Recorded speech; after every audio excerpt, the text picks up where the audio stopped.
Hello, I'm Richard Carter, and over the past couple of weeks, me and my team have been learning about what has happened to the wonder of the world, Jurassic Park. It all started with John Hammond, a billionaire full with ideas. Hammond founded the InGen Corporation, who started to clone dinosaurs.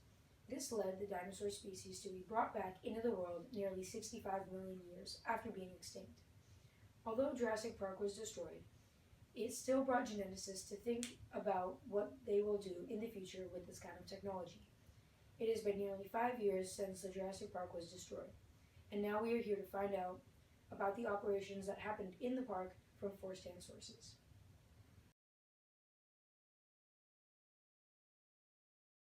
Hello, Henry. Do you think you can answer a couple questions for us? Of course. Okay. First off, how did you bring back these dinosaurs? There's two possible ways to get DNA from a dinosaur. The first way is Loy. This is an antibody extraction technique we can use sometimes to get DNA directly from dinosaur bones. But this method is only our backup. Our main method is taking amber tree sap, which is often insects are attracted to, which then they get caught into the sap. We have found insects like mosquitoes that have sucked dinosaur blood long ago, almost 65 million years ago. So how do you get a dinosaur species that you specifically want in your park? Well, it's basically luck of the draw. If we find a dinosaur bone, it could have a DNA from one dinosaur to another, and same with the mosquito blood. Mm-hmm. So you'd say that more dinosaurs get bit than others? Yes, you could say that. Well, thanks so much for your time, Henry. It was my pleasure.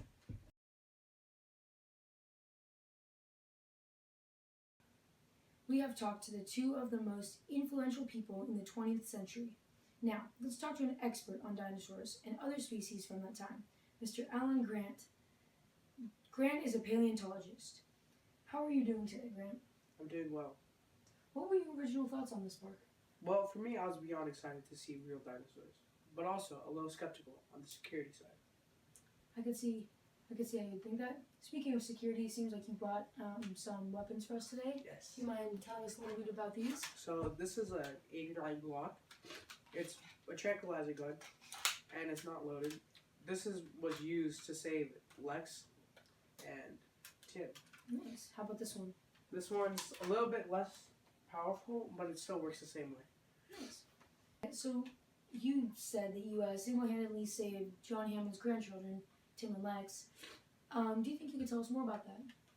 I had to do the right thing when I saw they were in trouble. Dinosaurs are about to do what dinosaurs do to humans, and I just pulled out my tranquilizer gun, gave it one nice shot, and it was down, and I got them to safety. Ian Clark was a logical mathematician. He was right all along. He knew that Jurassic Park would fail. No one believed him.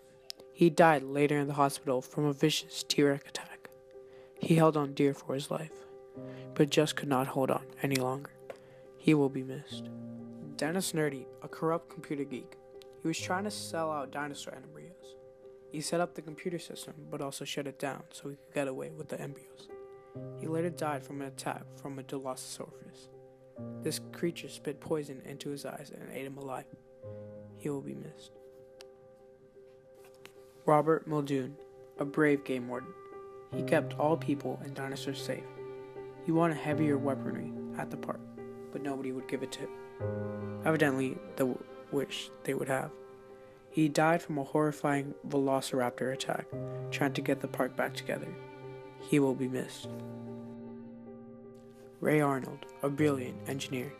He led all the survivors to safety by getting the power back on, even though Nerdy turned it off. He had used his smart thinking and quick knowledge to solve this problem. He died from a velociraptor attack when he turned the power back on. He will be missed.